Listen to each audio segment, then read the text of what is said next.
Portal de Convênios. Todas as notícias sobre convênios e outros acordos na administração pública. Olá, este é o podcast do Portal de Convênios, um resumo semanal das principais notícias do âmbito da administração pública para você se manter informado em poucos minutos. PPPs, 470 cidades poderão ser contempladas com 20,3 bilhões de reais em investimentos. Mais de 470 cidades brasileiras poderão ser contempladas por 4 projetos de parcerias público-privadas, PPPs, na área de saneamento, com previsão de leilão em 2026. Juntos, os empreendimentos devem movimentar cerca de 20,3 bilhões de reais em investimentos. As informações fazem parte de um levantamento da Associação Brasileira das Empresas de Saneamento, a ABECOM, elaborado pela agência Infra. O estudo aponta que nos últimos 6 anos, 6 projetos de PPPs do setor foram licitados, somando 17,3 bilhões em investimentos contratados e alcançando 264 municípios. Com a concretização dos projetos previstos para 2026, esse volume deverá mais do que dobrar, tanto em valores investidos quanto no número de cidades atendidas. Segundo a diretora-presidente da ABECOM, Cristiane Dias, se vê muito esse perfil para o esgotamento sanitário. Ela afirma que a parceria com o setor privado permite alocar investimentos mais robustos, além de aprimorar a gestão das obras. E, claro, tudo de forma regulada, destaca. A contraprestação recebida pela empresa privada está associada tanto ao investimento realizado quanto à prestação do serviço. A modelagem mais avançada é a do estado de Goiás, cujo certame está agendado para o dia 25 de março. A estruturação conduzida pela Companhia de Saneamento de Goiás, a Saneago, prevê uma concessão administrativa para serviços de esgotamento sanitário em 216 municípios, organizados em 3 blocos. Ao todo, essas localidades devem receber 6,3 bilhões de reais em investimentos. O ambientalista Delton Mendes avalia que o país enfrenta a necessidade de criar uma estrutura capaz de viabilizar o avanço dos investimentos no setor de saneamento. Segundo ele, iniciativas como as PPPs contribuem para ampliar a cobertura dos serviços básicos. Eu acho que existe um subfinanciamento, ou seja, muitos operadores de saneamento enfrentam um histórico de subfinanciamento, resultando em uma infraestrutura insuficiente, com muita defasagem também técnica, inclusive com falta de investimento consistente ao longo de muito tempo, dos anos, o que compromete, claro, aí a capacidade de expansão e melhoria nos serviços de saneamento básico. A Associação Brasileira das Empresas de Saneamento aponta que a menor complexidade dos contratos é um dos principais fatores de estímulo às parcerias público-privadas no setor. Diferentemente das concessões plenas ou dos processos de desestatização, esse modelo não implica a troca do prestador responsável pela gestão comercial, nem altera o relacionamento com a população atendida. Segundo a entidade, essa característica torna os projetos menos suscetíveis a interferências em períodos eleitorais. O levantamento da ABECOM também detalha que outros 3 projetos com previsão de leilão em 2026 estão concentrados nos estados do Ceará, da Paraíba e do Rio Grande do Norte. No Ceará, a consulta pública já foi concluída e a iniciativa prevê a ampliação dos serviços de esgotamento sanitário em 128 municípios, com investimentos estimados em 6,9 bilhões de reais. Na Paraíba, o projeto, igualmente voltado ao esgotamento sanitário, está em fase de consulta pública e deve alcançar 85 municípios, com aportes previstos de 3,1 bilhões. No Rio Grande do Norte, os estudos ainda estão em elaboração, com expectativa de investimentos de 4,1 bilhões e atendimento a 48 municípios. Além desses projetos, a ABECOM destaca 2 concessões consideradas relevantes. Uma em Alagoas, referente ao chamado Bloco D, para serviços de água e esgoto em 21 municípios, com destaque para Arapiraca, e outra em Rondônia, também voltada para água e esgoto. Para esses 2 empreendimentos, as consultas públicas já foram concluídas e a previsão é de que 45 municípios sejam beneficiados com investimentos de 4,9 bilhões de reais. Ao todo, as 6 modelagens destacadas pela entidade devem alcançar 543 municípios, atendendo cerca de 10.990.000 pessoas e mobilizando 27 bilhões e meio de reais. Outro destaque do setor de saneamento básico para este ano é a desestatização da Companhia de Saneamento de Minas Gerais, a Copasa. A lei que autoriza a venda do controle da estatal foi sancionada pelo governador Romeu Zema, do Novo, no final de 2025.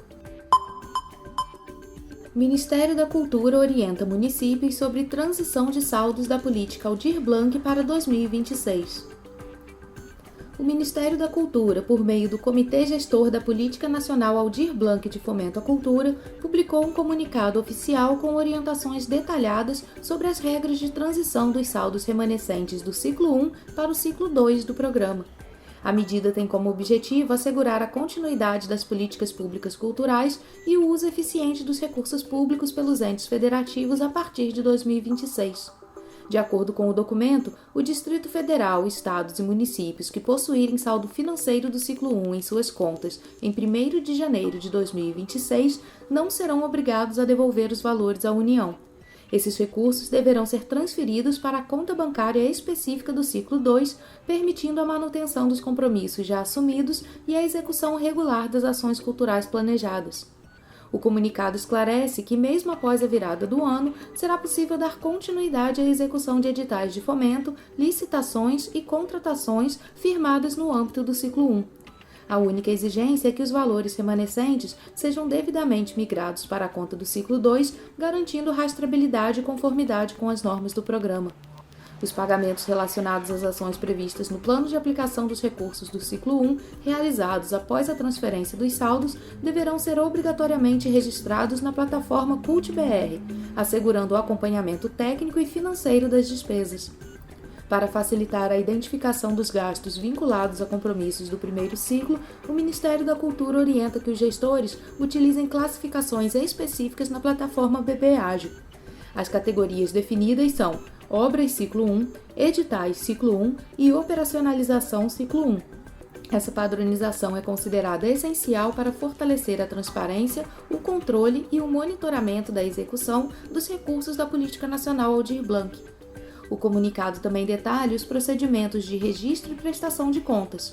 As informações referentes à execução do ciclo 1, incluindo a data de início e a previsão de término das ações que não tiveram pagamento efetuado até 31 de dezembro de 2025, deverão ser inseridas no relatório de gestão disponível na plataforma TransfereGov. Essa etapa é fundamental para demonstrar a regularidade da execução financeira e o cumprimento das metas estabelecidas no programa. Outro ponto relevante do comunicado diz respeito aos entes federativos que não alcançaram o percentual mínimo de execução em 2025. Para esses casos, o Ministério da Cultura informa que o valor de referência para a nova data de aferição em 2026 corresponderá a 60% da última parcela recebida, conforme determina a Portaria MINC número 243, de 9 de outubro de 2025. A orientação busca oferecer segurança jurídica e previsibilidade aos gestores culturais, ao mesmo tempo em que reforça a responsabilidade na aplicação dos recursos públicos. Com essas diretrizes, o Ministério da Cultura enfatiza a necessidade de dar continuidade na Política Nacional Aldir Blanc, garantindo que projetos culturais em andamento não sejam interrompidos e que os recursos já descentralizados possam ser plenamente utilizados em benefício do setor cultural brasileiro em 2026. Novo padrão da Nota Fiscal de Serviços Eletrônica entra em vigor para IBS e CBS. Municípios devem se adequar. Gestores públicos municipais e empresas devem ficar atentos às mudanças na Nota Fiscal de Serviços Eletrônica trazidas pela reforma tributária. Desde 1º de janeiro, o documento passou a seguir o padrão nacional, medida que busca diminuir inconsistências e tornar mais simples o cumprimento das obrigações fiscais. Com o objetivo de orientar prefeituras e contribuintes, a Secretaria Executiva da Nota Fiscal de Serviços Eletrônica divulgou a Nota Técnica número 4 de 2025. O documento apresenta as principais alterações nas regras e os ajustes exigidos no layout atual da NFSE, já disponível no chamado ambiente de produção. Entre as novidades está a suspensão temporária da exigência de preenchimento das informações relacionadas ao Imposto sobre Bens e Serviços, o IBS, e à Contribuição sobre Bens e Serviços, a CBS, reunidas no grupo IBS-CBS. A medida vale tanto para a emissão da Nota Fiscal de Serviços Eletrônica quanto para a Declaração de Prestação de Serviços, a DPS. Apesar da suspensão, o prazo para que os municípios se integrem à plataforma nacional da NFSE permanece o mesmo, 1º de janeiro de 2026. O cronograma segue inalterado, inclusive com a previsão de penalidades para os entes que não aderirem ao sistema. Também foi disponibilizado no ambiente de produção restrita um espaço específico da NFSE que já contempla os novos grupos de informações do IBS-CBS. A estrutura pode ser utilizada por municípios e empresas interessados em realizar testes e se preparar para as futuras exigências. As atualizações disponíveis no ambiente de testes incluem a API CEFIM, que permite a emissão de DPS com o novo grupo IBS-CBS e a geração da nota fiscal de serviços eletrônica integrada à calculadora de tributos. E a API de compartilhamento, ADN, que possibilita a recepção de nota fiscal de serviços eletrônica com os grupos IBS-CBS e a validação das informações para municípios que utilizam emissores próprios. Para dar mais tempo à adaptação de procedimentos e sistemas, a Secretaria de Finanças de Campinas, no interior de São Paulo, informa que o padrão atual do sistema NFSE Campinas será mantido. Em nota, o diretor do Departamento de Receitas Mobiliárias, César Saito, explicou que para os prestadores de serviços de Campinas não haverá modificações no emissor web e nos serviços de recepção de recibo provisório de serviços, RPS, até que uma nova orientação técnica do Comitê Gestor seja publicada. A pasta recomenda que os contribuintes acompanhem as informações atualizadas sobre a reforma tributária no site da Prefeitura. Em Bauru, no interior de São Paulo, a Secretaria Municipal da Fazenda optou por manter o emissor próprio de notas fiscais, realizando as adaptações necessárias para assegurar a integração ao ambiente nacional da NFSE. Com isso, as empresas sediadas no município seguirão emitindo a nota fiscal de serviços eletrônica por meio do sistema municipal, inclusive aquelas que utilizam web service. A pasta esclarece ainda que para os microempreendedores individuais, os MEIs, não haverá alterações. Desde setembro de 2023, a emissão das notas fiscais de serviços por esse público já ocorre exclusivamente pelo emissor nacional. Em Minas Gerais, a Associação Mineira de Municípios, a AMM, solicita que as equipes municipais das áreas de tributação, finanças e tecnologia da informação priorizem as adequações à NFSE nacional. Segundo a entidade, o cenário no estado é o seguinte: 13 municípios ainda não aderiram ao convênio da NFSE nacional. 516 municípios possuem convênio válido e parametrização concluída, mas ainda não emitem NFSE no ambiente de dados nacional. 140 municípios estão em fase de configuração de sistemas próprios e 84 municípios possuem status de ativo operacional com a emissão regular da nota fiscal de serviços eletrônica. Para saber mais, acesse o portal da Nota Fiscal de Serviço Eletrônica em gov.br/NFSE. Medida provisória libera 250 milhões de reais a estados prejudicados por chuvas. O presidente Lula editou na semana passada a primeira medida provisória de 2026, destinando 250 milhões de reais em recursos extraordinários para ações emergenciais em estados e municípios atingidos por fortes chuvas e outros eventos climáticos extremos registrados desde novembro. Os créditos extraordinários são recursos liberados para cobrir despesas imprevisíveis e urgentes que não estavam previstas no orçamento em execução. Por se tratarem de situações excepcionais, esses créditos só podem ser abertos por meio de medidas provisórias, editadas pela Presidência da República em casos de relevância e urgência nacional. Nesse caso, a MP 1333 de 2026 garante recursos imediatos para socorro, assistência às vítimas e recuperação de áreas afetadas por enchentes, enxurradas, granizo, vendavais e incêndios e também pela estiagem prolongada que atingem diferentes regiões do país. Segundo o governo federal, o montante deve atender principalmente os estados da Bahia, Espírito Santo, Minas Gerais, Paraíba, Paraná, Rio Grande do Norte, Santa Catarina e São Paulo. Municípios de outras regiões que decretaram situação de emergência ou calamidade pública também poderão ser contemplados. Os recursos já estão disponíveis para o Ministério da Integração e do Desenvolvimento Regional, uma vez que as medidas provisórias têm efeito imediato após a edição. A execução das ações será coordenada pela Secretaria Nacional de Proteção e Defesa Civil, a SEDEC. De acordo com o Executivo, parte dos recursos será utilizada em despesas e investimentos para resposta e recuperação de desastres provocados pelas chuvas intensas, como ocorreu no município de Rio Bonito do Iguaçu, no Paraná, Em 7 de novembro de 2025, a cidade foi atingida por um tornado que afetou cerca de 90% da área urbana, deixando mortos, centenas de feridos e moradores desabrigados. O fenômeno causou ainda destruição de residências, comércios, escolas e redes de energia elétrica, exigindo uma resposta rápida do poder público. Além das regiões afetadas pelas chuvas, localidades que enfrentam seca severa também devem ser beneficiadas pela medida provisória. O Departamento Nacional de Obras contra as Secas, o DENOX, ficará responsável pela execução de obras voltadas à segurança hídrica em áreas do semiárido com escassez crônica de água.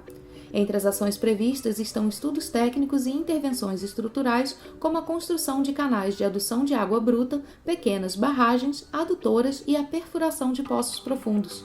O foco principal será ampliar a oferta de água, especialmente em municípios de Minas Gerais. Segundo a justificativa apresentada pelo governo federal, a perfuração e instalação de poços profundos representam uma solução estrutural emergencial capaz de assegurar o abastecimento contínuo em regiões onde os sistemas convencionais foram severamente comprometidos. Apesar de entrarem em vigor imediatamente, as medidas provisórias precisam ser analisadas e aprovadas pelo Congresso Nacional para se converterem definitivamente em lei. A medida provisória 1333 de 2026 será inicialmente avaliada pela Comissão Mista de Orçamento e posteriormente seguirá para votação nos plenários da Câmara dos Deputados e do Senado Federal. Enquanto isso, os recursos já podem ser utilizados para acelerar o atendimento às populações atingidas, reforçando a resposta do governo federal frente aos impactos cada vez mais frequentes de eventos climáticos extremos no Brasil. Lula veta 400 milhões de reais em emendas e remaneja 7 bilhões no orçamento de 2026. A decisão do presidente Lula de vetar cerca de 400 milhões de reais em emendas parlamentares e remanejar aproximadamente 7 bilhões de reais do orçamento de 2026 explicita um movimento estratégico do Executivo para recuperar margem de manobra sobre a política fiscal e limitar a crescente influência do Legislativo sobre a alocação de recursos públicos. O embate ocorre após o Congresso Nacional alterar substancialmente a proposta orçamentária enviada pelo governo, direcionando bilhões de reais para emendas parlamentares e impondo cortes a programas sociais e despesas consideradas estruturantes pelo Planalto. Para o Executivo, a recomposição dessas áreas tornou-se necessária não apenas por razões políticas, mas também para preservar a coerência da execução orçamentária. Do ponto de vista técnico, o veto presidencial foi sustentado na avaliação de que parte das emendas aprovadas viola regras que limitam o cancelamento de despesas discricionárias do Executivo para a criação de gastos com destinação específica. O governo argumenta que esse tipo de manobra fragiliza o planejamento fiscal e amplia a rigidez do orçamento, dificultando a adaptação a mudanças econômicas ao longo do ano.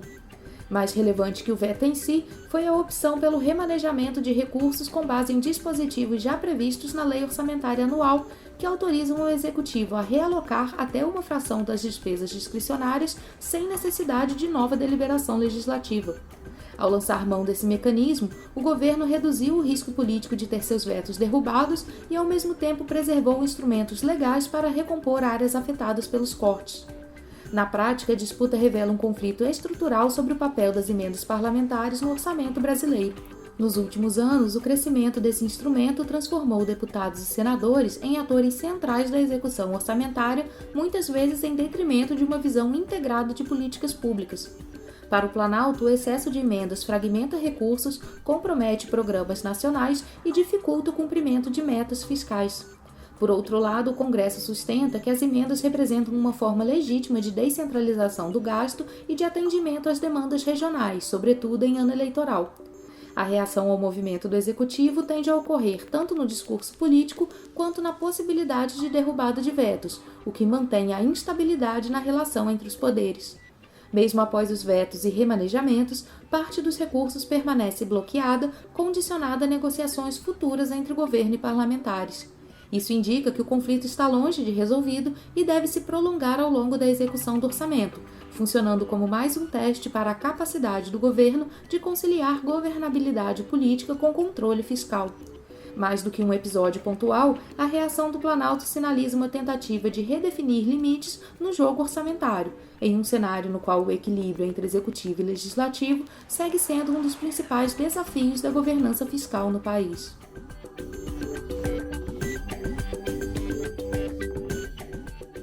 Você ouviu mais um podcast do Portal de Convênios, te atualizando sobre projetos, prazos e ações em administração pública. Continue se informando em nosso site portalconvenios.com. Até a próxima!